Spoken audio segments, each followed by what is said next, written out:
참 세상에 가장 아이러니한 또 안타까운 그런 일 중에 하나가 뭐냐면요. 꼭 기도가 필요한 사람, 이 사람 정말 지금 기도가 정말 너무 필요해. 근데 그런 사람은 기도 안 해요. 기도할 줄을 몰라요.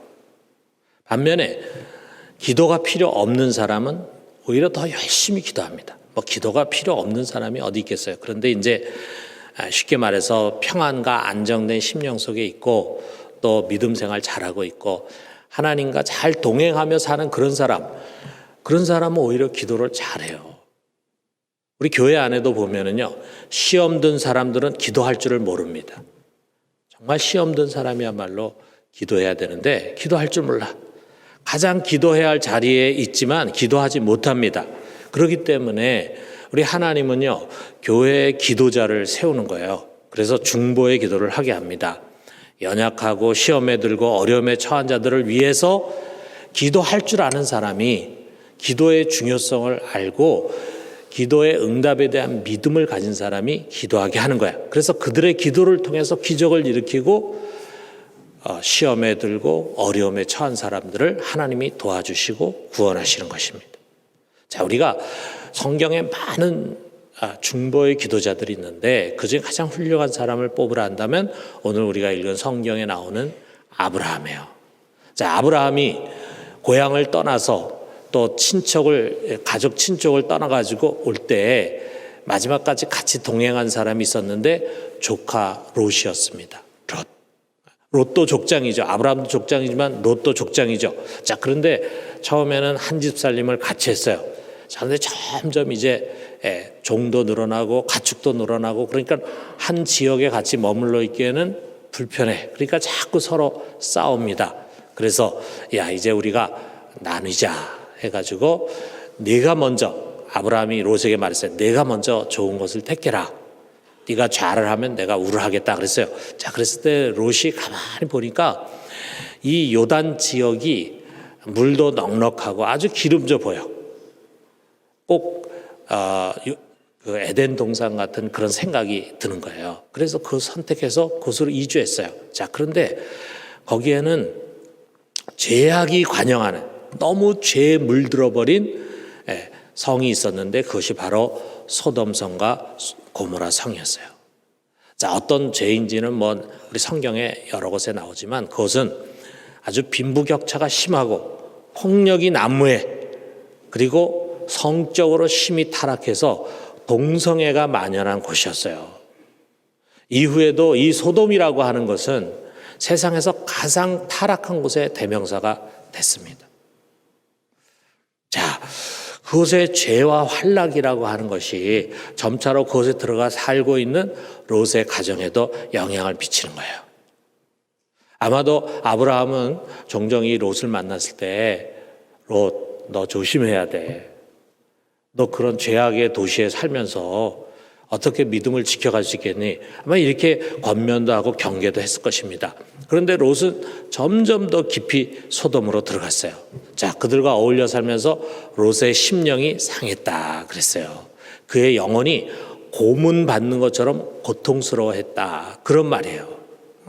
롯도 속에 양심도 있고 또 신앙도 있고 그런데 이건 너무 말이 아닌 그런 타락한 도시에서 일어나는 일들을 보면서 또 그들이 자기하고 같이 살자고 유혹하고 또는 강요하고 그러지 않겠어요? 자, 그 속에서 롯이 굉장히 어려움을 겪었다 이거죠. 이러한 롯이 아브라함에게는 항상 근심의 대상이 됐습니다. 그러던 어느 날 드디어 올 곳이 왔어요. 이 소돔과 고모라의 죄악이 너무 크다 보니까 그 부르짖음이 하늘에까지 닿았어. 그래서 하나님께서 천사들과 함께 찾아오셨습니다. 그리고 이제 그것을 심판하기로 작정하셨어요. 그리고 그 가는 길에 먼저 아브라함에게 들려서 아브라함에게 이제 내가 가서 소돔과 고모라를 심판할 것이다. 이것을 알려주셨어요. 자, 아브라함이 이 말을 딱 들었을 때 누구 생각이 났겠습니까? 자기 조카 롯이 생각이 난 거죠. 그리고 주님, 롯은 좀 살려주십시오. 이렇게 기도할 수가 없었기 때문에 여기 23절, 24절에 이렇게 간청했어요. 주께서 의인을 악인과 함께 멸하라 하시나이까 그 성 중에 의인 50명이 있을지라도 주께서 그것을 멸하시고 그 50의인을 위하여 용서하지 아니하시리까. 거기에 아마 수만 명의 사람들이 살았을 거예요. 근데 그 중에 의인이 50이라도 있지 않겠습니까? 그러면은 그곳에 있는 죄인들을 멸망하시기 위해서 이 의인 50명도 다 한꺼번에 멸하십니까? 이것은 세상을 심판하실 하나님의 공의에는 거스리는 것이 아닙니까? 하면서 이제 아브라함이 항변을 하는 거죠. 물론 이런 항변과 간청에는 죄로 찌들어서 마땅히 심판받아야 할 소돔 사람을 위한 것이 아니었어요. 전적으로 조카 롯을 위한 것이었습니다. 자, 그랬을 때 주님이 대답하시죠. 26절에 보니까 내가 만일 소돔 성읍 가운데서 의인 50명을 찾으면 그들을 위하여 온 지역을 용서하리라. 그래? 거기에 만약에 의인이 50명이 있다? 그러면 나는 그 성 멸하지 않겠다. 말씀하시는 거예요. 자, 근데 아브라함이 그거 듣고 난 다음에 자신이 없어. 과연 소돔에 의인이 50명씩이나 있을까? 그래서 45명 있다면 어떻게 하시겠습니까? 40명 있다면 어떻게 하시겠습니까? 30명 있다면 어떻게 하시겠습니까? 20명 있다면 어떻게 하시겠습니까? 그래도 하나님께서 내가 다 용서해 줄게. 그 의인 20명 때문에 내가 용서하겠다. 이렇게 말씀하시니까 제일 마지막으로 10명. 그래서 32절에 보니까 아브라함이 또 이르되 주는 노하지 마옵소서 내가 이번만 더 아뢰리이다. 거기서 10명을 찾으면 의인 10명을 찾으면 어찌하려 하시나이까. 이르시되 내가 10명으로 말미암아 멸하지 아니하리라. 그 수많은 소돔 사람들이 다 타락했어도 그래서 마땅히 심판받아야 할 지경에 와 있지만 거기에 만약에 의인 10명이 있다면 내가 그 의인 10명 때문에 그 성을 멸하지 않을 것이다. 이렇게 말씀하는 거예요. 그리고 주님 이제 떠나가셨습니다. 자, 그 모습 보고 아브라함은 실망했을 거예요. 자신의 간청이 연락되지 못했고 이로 인해서 롯의 운명이 심히 걱정이 됐을 것입니다. 자, 그리고 우리가 잘 아는 것처럼 결국 그 소돔과 고모라 성에 의인 10명이 없어요. 의인 10명을 찾을 수가 없어. 그래서 결국은 소돔이 멸망하고 말았어요. 자, 하늘로부터 유황과 불이 막 비같이 떨어집니다. 그래서 그 성과 들과 그 다음에 성에 거하는 모든 백성도 다 뒤엎어가지고 멸망시켰어요. 다 죽었습니다. 자, 근데 이 멸망의 과정에서 롯의 가족에게는 특별히 구원의 기회가 주어졌어요. 그래서 이들을 멸망시키기 위해서 온 천사들이 롯에게 말합니다. 내 가족은 구원할 테니까 유황불이 이 성을 뒤엎기 전에 너희 가족들 다 데리고 밖으로 나가 가까운 성으로 가라. 이렇게 명했습니다. 자, 롯이 가족들을 모았어요. 그래가지고 지금 이제 곧 이 성이 망할 것이다. 이 소식을 전하니까 딸이 둘이 있는데 사위가 둘이 있잖아요. 근데 그 사위들이 이 롯이 하는 이야기를 농담으로 여기는 거야. 아니, 이 멀쩡한 성이 왜 망합니까? 농담으로 여겨 받아들이지 않아요. 그래가지고 그 사위들을 놔두고 딸들과 그 다음에 롯과 그 아내가 도망을 가는데 도망가다가 그만 이 성이 막 불에 타가지고 멸망하는 모습 보고 분명히 천사가 얘기했어요. 절대로 뒤를 돌아봐서는 안 된다. 뒤를 돌아봐서는 안 된다 얘기했는데 롯의 아내는 그만 미련이 있어서 뒤를 돌아보다가 어떻게 됐습니까, 여러분? 뭐가 됐죠? 소금 기둥이 됐어. 소금 기둥. 그래서 결국은 롯과 두 딸만 구원을 받고 소돔의 모든 사람들은 다 불의 심판을 당하고 멸망당하고 말했습니다. 자, 마땅히 다 죽어야 되는데 어떻게 이 사람들에게만, 이 롯의 가족에게만 이런 구원의 특혜가 주어졌을까? 그들 스스로가 자격이 있어서 그럴까? 아닙니다. 여러분, 롯과 두 딸의 믿음과 삶은요, 구원을 받을 만한 자격이 되지를 못해요. 나중에 그들의 행태를 보면은요, 얼마나 소돔과 고모라에 물들어 있었는가 하는 것을 우리가 알 수 있어요. 자, 창세기 19장 29절에 그 이유를 말하고 있어요. 하나님이 그 지역의 성을 멸할 때, 곧 롯이 거주하는 성을 엎으실 때, 하나님이 아브라함을 생각하사 롯을 그 엎으시는 중에서 내보내셨더라. 마지막 심판의 순간에 아브라함의 간절한 간청을 하나님 기억하시고 들으신 것입니다. 그래서 결국 아브라함의 기도 때문에 롯이 살아났어요. 정말 그 위기의 순간에 중보 기도는 빛을 발한 것입니다. 정말 중보기도의 위력을 말해주는 대표적인 사건이죠. 여러분, 이 중보기도라고 하는 것은 자기 자신을 위한 기도가 아니에요. 우리가 지난 일주일 동안 기도한 것 중에는 자기 자신을 위한 기도도 있겠지만 자기 주위에 있는 사람들을 위한 기도 여러분 많이 했잖아요. 이건 남을 위한 기도라 이거죠. 그렇기 때문에 이 기도는 기도 중에 기도예요.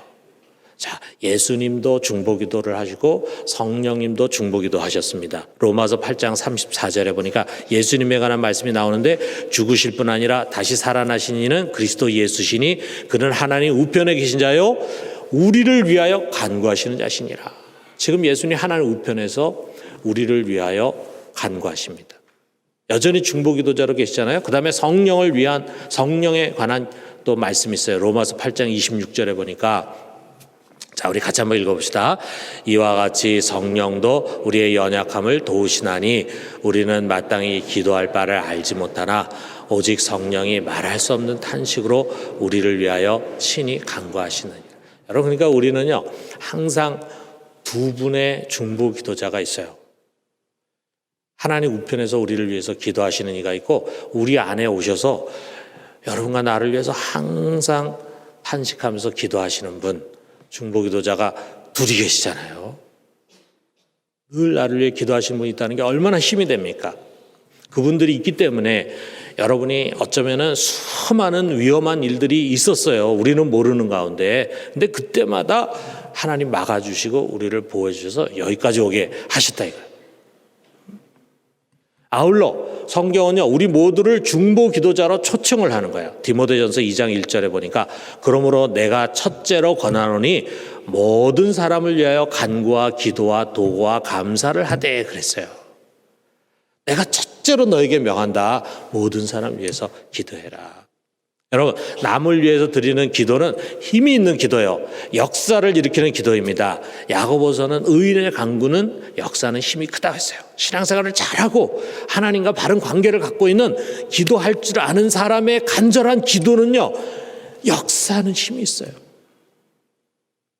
그래서 의인 아브라함의 기도 있잖아요. 롯은 기도할 줄 모릅니다. 그런데 의인 아브라함이 기도하니까 롯의 가족이 구원을 받게 되더라 이거죠. 자, 여러분, 겨울에는 그런 일이 없지만 여름에 우리 태풍이 나거나 또는 여름에 이제 비가 많이 올 때 보면은 집중 폭우가 막 내리잖아요. 그러면은 막 급류가 만들어집니다. 얼마나 위험한지 모릅니다. 지금 이게 아마 인도에 있는 사진을 찍은 것 같아요. 여기에 있는 가족들이 지금 어떻게 급류 한가운데 지금 있어요. 나중에 보면 이 사람들이 결국 급류에 떠내려가서 죽었다 그래요. 자, 그런데 이 급류가 얼마나 무서운지 사람뿐만이 아니라 막 차까지도 막 급류에 막 휩쓸려서 내려갑니다. 그 한가운데 있으면은 그냥 죽는 거죠. 자, 그런데 오래전에 여러분 리더스 다이제스트라고 하는 그런 신앙 잡지가 있는데 거기에 이제 실린 간증의 글이에요. 자, 자기 딸이 미국인인데 자기 딸이 남미로 단기 선교를 갔어요. 자, 딸을 보낸 다음에 엄마가 걱정도 되고 또 선교 잘할 수 있도록 도와주기 위해서 자기 주위에 같이 기도하는 친구들이 있잖아요. 친구들을 불러가지고 매일 일정한 시간에 모여서 같이 기도를 했습니다. 딸을 위해서, 이 단기 선교를 위해서 기도했어요. 여러분, 우리도 이제 다다음 주면은 우리 필리핀으로 단기 선교 가는데 우리가 그래서 기도를 해줘야 돼. 그래서 엄마가 이제 간절히 기도하고 그랬어요. 자, 그런데 어떤 일이 있었냐면 단기 선교를 간 지역에 남미에 그 딸이 있는 지역에 갑자기 집중호우가 내렸어요. 근데 그만 딸이 말이죠. 자다가 그 집에 막 급류가 확 몰려들면서 이 딸이 급류에 이제 휩쓸려 들어가게 된 거예요. 떠내려가게 된 거예요. 그러면 죽는 거죠.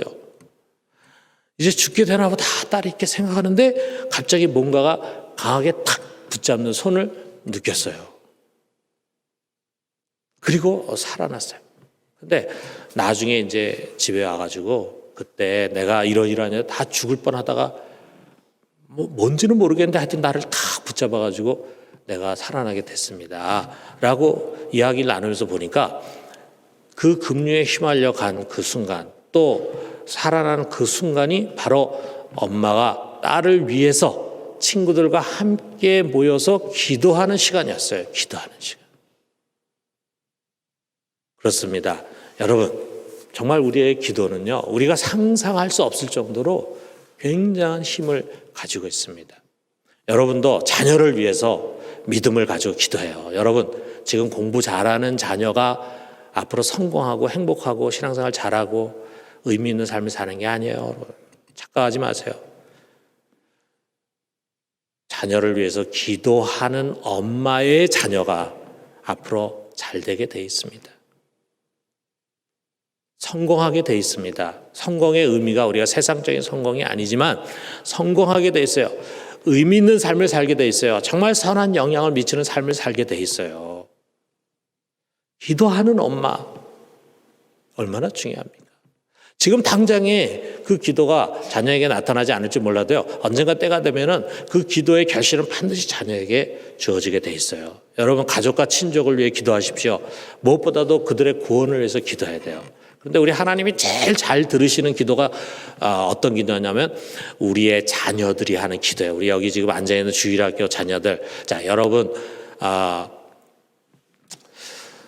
아마 아빠가 교회를 안 나오는 우리 친구들이 있을 거예요. 아빠. 여러분 아빠가 소돔과 고모라가 멸망할 때처럼 그렇게 영원히 멸망하고 지옥에 가는 거 원하지 않잖아요. 여러분, 아빠 꼭 믿음 가져야 합니다. 그런데 엄마가 얘기하면요, 부부싸움 나기 쉬워요. 안 간다는데 왜 자꾸 그래 하면서 이제, 그런데 우리 아들, 딸이 얘기하면요, 아빠가 듣습니다. 여러분, 아빠를 위해서, 아빠의 구원을 위해서 엄마하고 함께 간절히 기도해요. 우리 아빠 꼭 구원받게 해주세요. 우리 아빠 꼭 예수 믿게 해주세요. 간절히 기도하고, 그리고 아빠에게 권해요. 그래서 여러분이 꼭 아빠를 전도해야 합니다. 자, 여러분 친구도 전도하고, 자, 그래서 그냥 말로만 하는 것이 아니라 믿지 않는 친구를 놓고 여러분이 기도하는 거예요. 올 1년 동안 여러분이 제일 좋아하는 친구 중에 믿지 않는 친구를 놓고 기도 제목을 갖고, 그리고 그를 위해서 기도하고, 그리고 그를 우리 예수님께로 꼭 인도해요. 하나님은 그 사람이 아니라 여러분의 믿음을 보고 응답해 주실 것입니다. 하나님, 우리의 중보기도를 귀하게 여겨요. 여러분, 교회를 위해서 기도해야 합니다. 교회는 기도하는 사람을 통해 세워져 갑니다. 여러분, 우리 선교지를 위해서 기도해야 합니다. 선교사 보내고 그냥 나중에 선교 보고만 받는, 그게 올바른 선교를 파송하는 교회의 모습이 아니잖아요. 우리가 그들을 위해서 기도로 후원해 줘야 돼요. 우리 기도는 선교사에게 밑거름이 됩니다. 나라를 위해서 기도해야 돼요. 하나님은 우리 모두를 국가를 위한 기도의 사역자로 부르셨습니다. 우리 모두가 누군가를 위한 중보 기도의 사역자들이 되기를 주님의 이름으로 축원합니다.